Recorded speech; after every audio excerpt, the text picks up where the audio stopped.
Avant de plonger ensemble dans la prière, prenons un moment pour ouvrir notre cœur à la parole de Dieu. Car avant même de demander, il est important d'écouter. La Bible nous dit dans Jérémie 29:13, « Vous me chercherez et vous me trouverez si vous me cherchez de tout votre cœur. » Cette promesse n'est pas une simple parole ancienne, gravée dans des pages jaunies. Elle est vivante personnelle, et elle s'adresse à vous, ici et maintenant. Dieu ne se cache pas de vous. Il n'est pas distant, indifférent ou silencieux. Il est proche, attentif, et son invitation résonne comme un appel intime. Approche-toi, cherche-moi, et je te promets que tu me trouveras. Cette promesse n'est pas réservée aux parfaits, ni à ceux qui ne se trompent jamais. Elle est pour tous ceux qui acceptent de chercher Dieu avec sincérité, avec faim et humilité. Pourtant, dans notre monde moderne, combien de fois cherchons-nous d'abord ailleurs? Nous courons après ce qui brille à nos yeux, la réussite, l'argent, le confort, l'approbation des autres, les relations, les plaisirs immédiats. Nous croyons que ces choses combleront nos vides. Nous dépensons nos forces à poursuivre des illusions de sécurité et de contrôle.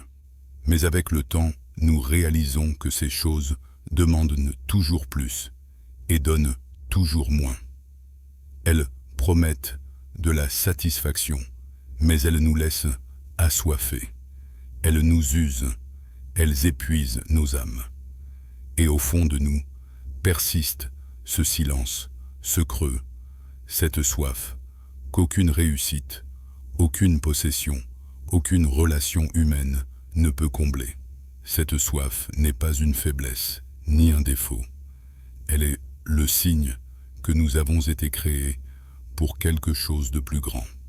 Dieu lui-même a placé ce désir dans notre cœur afin que nous le cherchions, afin que nous comprenions que nous avons besoin de lui. Alors aujourd'hui, avant de courir encore après 1000 choses, je vous invite à faire une pause, à tourner votre regard vers Jésus, à murmurer son nom peut-être même pour la première fois avec sincérité. Cherchez-le, non pas seulement avec vos mots, mais avec votre attention, votre affection, votre abandon.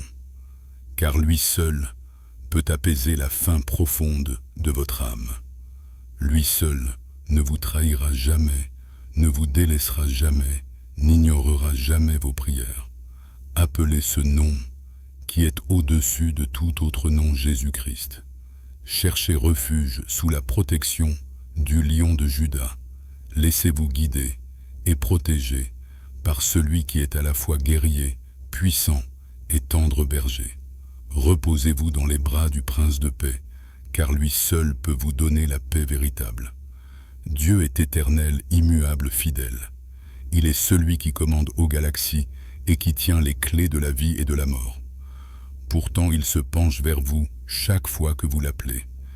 Il dit « Invoque-moi ». Alors demandez-vous qu'est-ce qui pèse sur votre cœur en ce moment?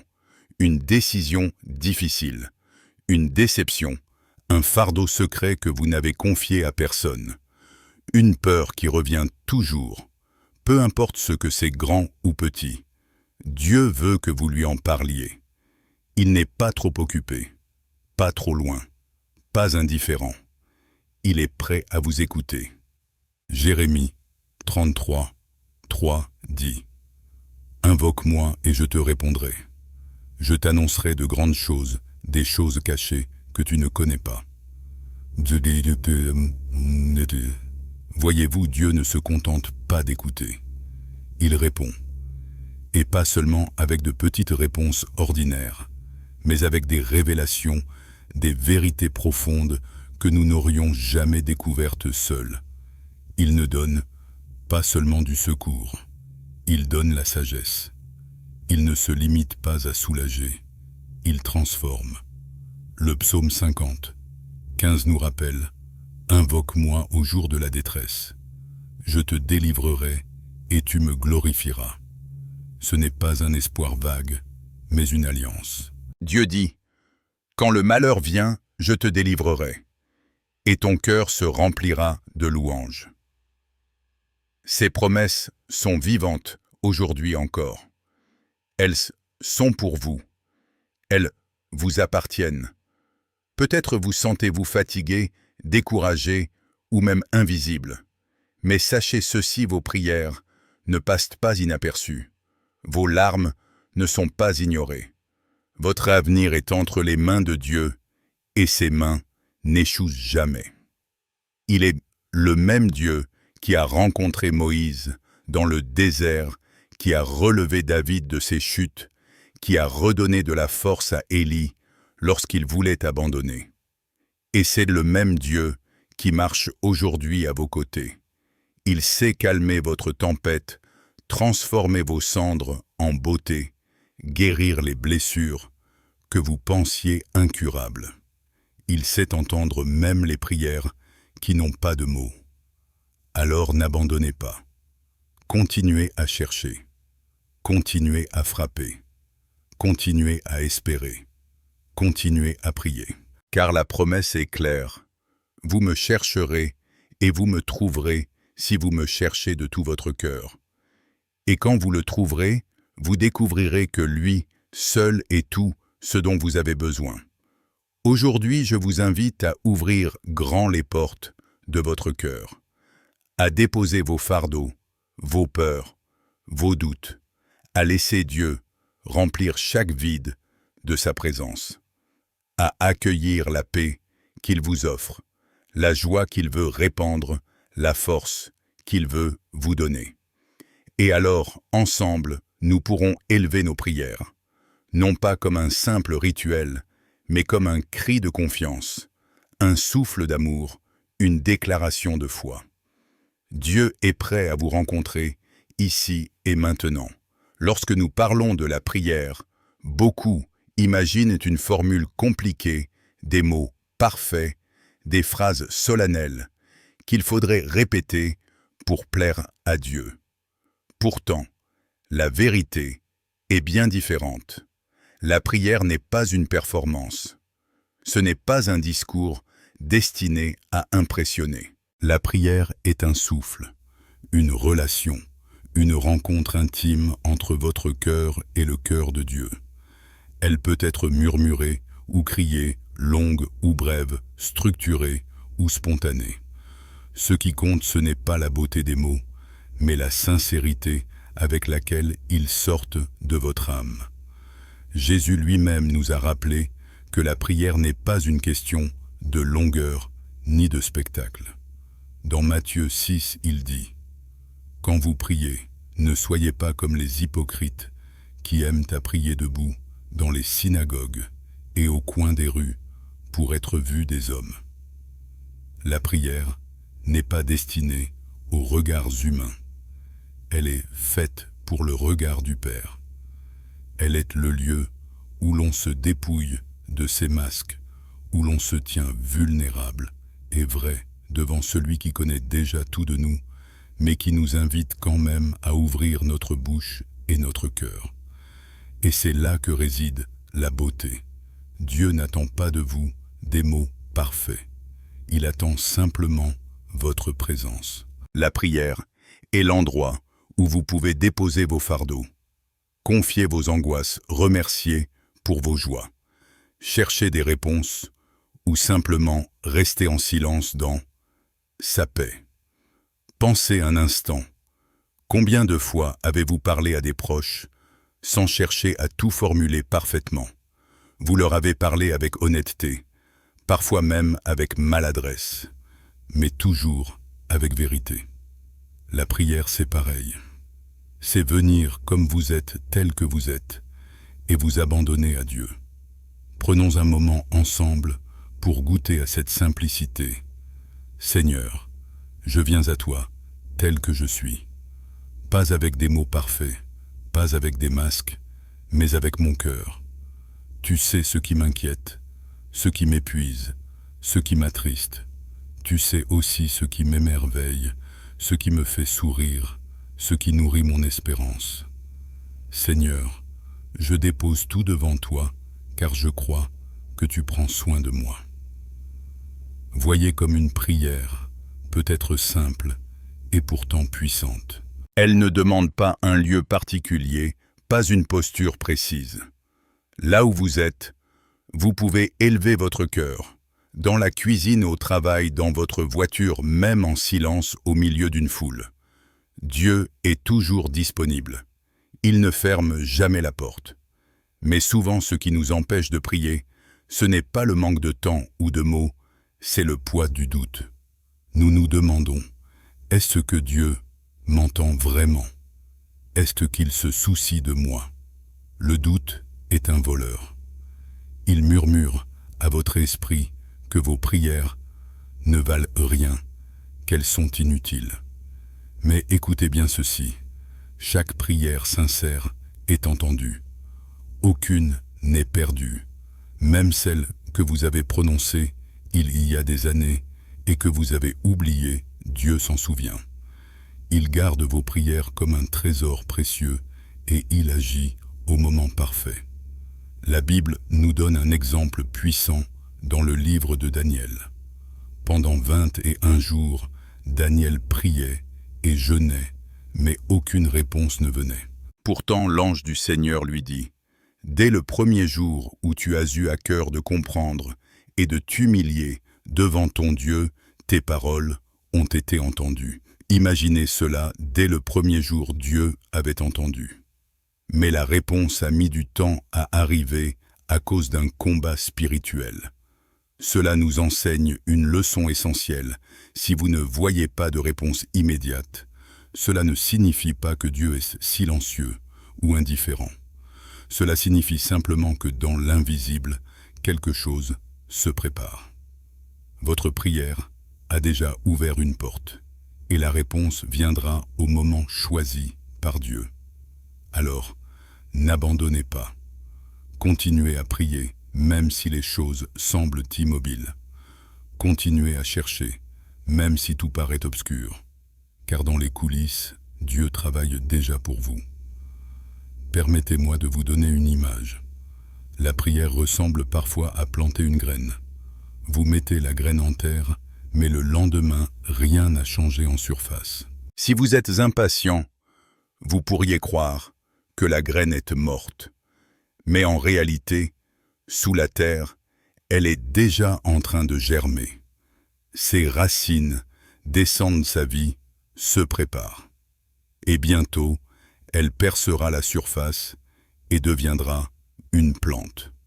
De la même manière, vos prières sont des semences dans le sol de la foi. Même si vous ne voyez rien immédiatement, quelque chose grandit déjà. Seigneur, aide-moi à croire que chaque prière plantée portera un fruit. Même si mes yeux ne voient rien, je choisis de croire que tu travailles. Je choisis de m'accrocher à tes promesses, car tu es fidèle. Il est vrai que parfois, nous demandons à Dieu de changer les circonstances, et il le fait. Mais bien plus souvent, il utilise la prière pour nous changer nous. Car la prière ne transforme pas seulement le monde extérieur, elle transforme d'abord notre cœur. Elle fait taire nos peurs, elle adoucit notre colère, elle guérit nos blessures intérieures. La prière est comme un baume que Dieu applique sur les fissures de notre âme. Et c'est pourquoi elle est indispensable dans une vie spirituelle équilibrée. Elle nous permet de marcher avec confiance, même quand nous ne comprenons pas tout. Elle nous ancre dans la certitude que nous ne sommes jamais seuls. Regardons encore une promesse biblique dans le psaume 34, 18. « L'Éternel est près de ceux qui ont le cœur brisé, et il sauve ceux qui ont l'esprit abattu. » Cela signifie que même dans vos moments de plus grande fragilité, quand vous vous sentez incapable de prier longuement ou puissamment, Dieu est déjà là. Votre simple soupir est une prière. Votre larme est une intercession silencieuse. Alors si vous vous sentez trop fatigué pour prier, souvenez-vous que même un mot suffit. Un simple « Jésus, aide-moi » a le pouvoir de traverser le ciel et de toucher le cœur du Père. Seigneur, je t'élève aujourd'hui ceux qui se sentent vides, ceux qui pensent ne pas avoir la force de prier. Remplis leur cœur de ta présence. Reçois leurs soupirs comme des prières puissantes. Montre-leur que tu es proche, même dans le silence. Mais au-delà des prières personnelles, il est aussi important de prier les uns pour les autres. Car la prière a une dimension communautaire. Lorsque vous priez pour quelqu'un, vous portez son fardeau avec lui. Vous devenez un canal de bénédiction. L'apôtre Paul disait « Priez les uns pour les autres afin que vous soyez guéris ». Imaginez le pouvoir d'une communauté unie dans la prière. Des familles qui se soutiennent, des amis qui intercèdent les uns pour les autres, des croyants qui élèvent ensemble leur voix. Là, la puissance de Dieu se manifeste avec force. Et c'est pourquoi, aujourd'hui, je veux aussi prier pour vous. Père Céleste, tu connais chaque personne qui écoute ce message. Tu connais leurs luttes, leurs blessures, leurs besoins. Seigneur, je te demande de les envelopper de ton amour, de leur donner la paix qui surpasse toute intelligence, de renouveler leurs forces et d'ouvrir devant eux un chemin de bénédiction. Je proclame que leur avenir est entre tes mains et que tes projets pour eux sont bons, remplis d'espérance. Dieu nous appelle à persévérer, à rester fermes, même quand les vents soufflent fort. Et la prière est l'encre qui nous empêche de dériver. Souvenez-vous, la prière n'est pas un devoir pesant. C'est un privilège. C'est la clé qui ouvre la porte du cœur de Dieu. C'est le souffle qui nourrit notre âme. C'est la lumière qui éclaire nos pas dans l'obscurité. Alors, je vous encourage aujourd'hui, priez, cherchez, invoquez et croyez, car Dieu vous répondra d'une manière ou d'une autre. Lorsque nous réfléchissons à la prière, il est essentiel de comprendre qu'elle n'est pas simplement une action ponctuelle que l'on pratique par habitude, mais un mode de vie. La prière est la respiration de l'âme. Tout comme votre corps ne peut survivre sans air, votre esprit ne peut rester vivant sans communion avec Dieu. Beaucoup de personnes pensent que la prière est réservée aux moments de crise. Lorsqu'une maladie frappe, lorsqu'une porte se ferme, lorsqu'une épreuve imprévue se dresse, nous courons à Dieu comme à une urgence. Mais en réalité, la prière n'est pas seulement le cri du désespoir, elle est aussi le chant de gratitude, le murmure de chaque jour, le dialogue constant avec celui qui nous aime. L'apôtre Paul nous dit « Priez sans cesse ». 1 Thessaloniciens 5, 17. Comment est-ce possible? Cela ne signifie pas que nous devons passer chaque minute à genoux, les yeux fermés. Cela veut dire que nous devons garder un cœur connecté à Dieu en toutes circonstances. Dans vos déplacements, vos conversations, vos tâches quotidiennes, vous pouvez garder un esprit de prière. Une pensée dirigée vers Dieu, un merci discret, une demande chuchotée, un silence rempli de sa présence, tout cela est prière. La prière constante est comme un fil invisible qui relie le ciel et la terre. Elle ne s'interrompt pas, elle ne se limite pas à un moment de la journée. Elle devient une atmosphère dans laquelle vous marchez. Seigneur, aide-moi à garder mes pensées tournées vers toi. Dans mes joues, que je me souvienne de te remercier. Dans mes difficultés, que je me souvienne de t'invoquer. Dans mes doutes, que je me souvienne de m'appuyer sur toi. que ma vie entière devienne une prière vivante. La prière est aussi une école de patience. Dans un monde où tout va vite, où nous exigeons des réponses immédiates, Dieu nous apprend à attendre. Attendre non pas dans la frustration, mais dans la confiance. La prière ne consiste pas seulement à obtenir ce que nous demandons, mais à apprendre à accorder notre cœur avec le rythme de Dieu. Prenons l'exemple d'Abraham. Dieu lui avait promis une descendance aussi nombreuse que les étoiles. Mais les années passaient et rien ne venait. Pourtant, Abraham continua de croire. La Bible dit « Espérant contre toute espérance, il crut ». Voilà ce que fait la prière persévérante. Elle nourrit la foi même quand les circonstances semblent contraires. Et peut-être aujourd'hui, vous êtes dans une attente. Vous avez prié, supplié, espéré, mais rien ne semble bouger. Laissez-moi vous dire ceci, votre attente n'est pas vaine. Dieu n'oublie pas ses promesses. La prière persévérante attire le ciel sur votre vie au moment fixé par Dieu. Seigneur, je choisis de croire, même quand mes yeux ne voient pas encore. Je choisis de persévérer dans la prière, car je sais que tes plans sont bons. Je sais que tu n'es jamais en retard, mais toujours au bon moment. Une autre dimension de la prière est la prière de louange. Trop souvent, nous réduisons nos prières à une liste de besoins. Mais la prière la plus puissante est celle qui élève les yeux au-delà de nos circonstances pour contempler la grandeur de Dieu. Quand vous louez, vos chaînes se brisent. Quand vous remerciez, vos yeux s'ouvrent sur la fidélité divine. La louange transforme votre atmosphère intérieure. Rappelez-vous Paul et Silas dans la prison. Ils étaient enchaînés, battus, enfermés. Mais au lieu de se plaindre, ils chantaient des hymnes à Dieu. Et soudain, les portes se sont ouvertes, les chaînes sont tombées. Voilà le pouvoir de la louange dans la prière. Elle libère, elle secoue les fondations, elle attire la présence de Dieu.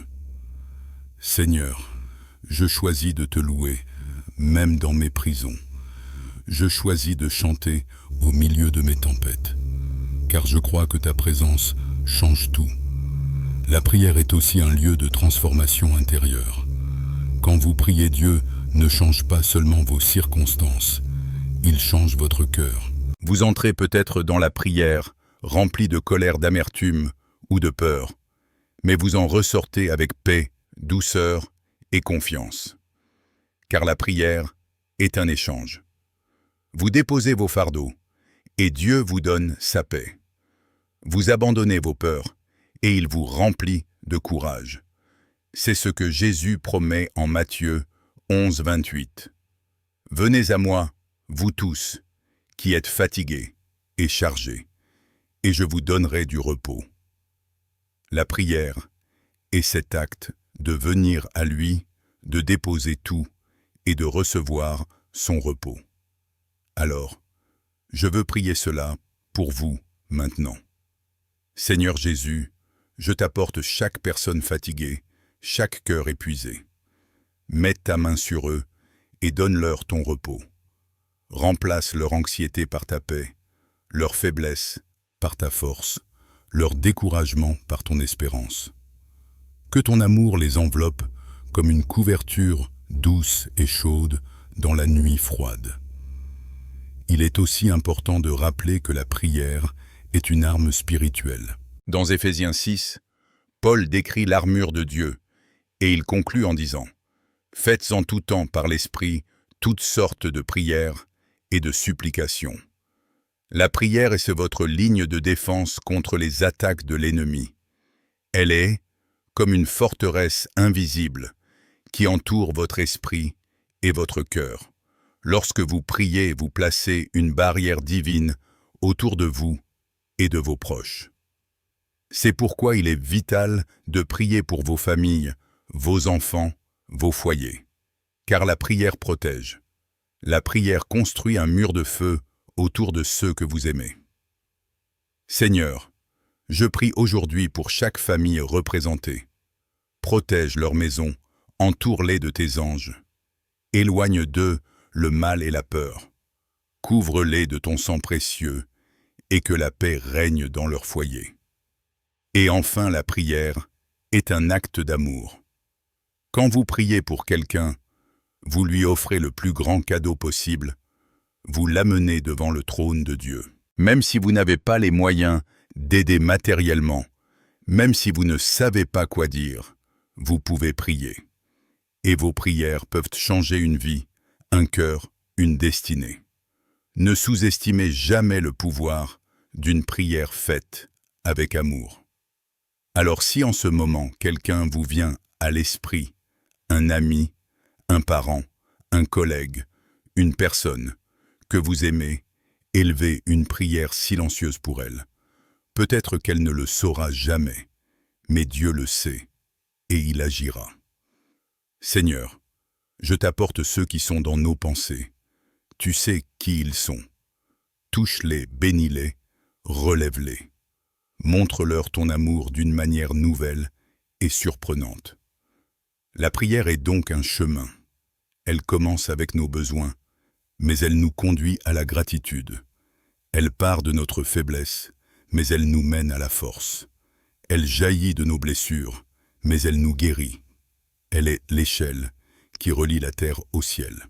Alors aujourd'hui, choisissez de prier. Même si vos mots semblent faibles, même si vos forces sont limitées, priez. Car chaque prière est une graine de foi. Et chaque graine, tôt ou tard, portera du fruit.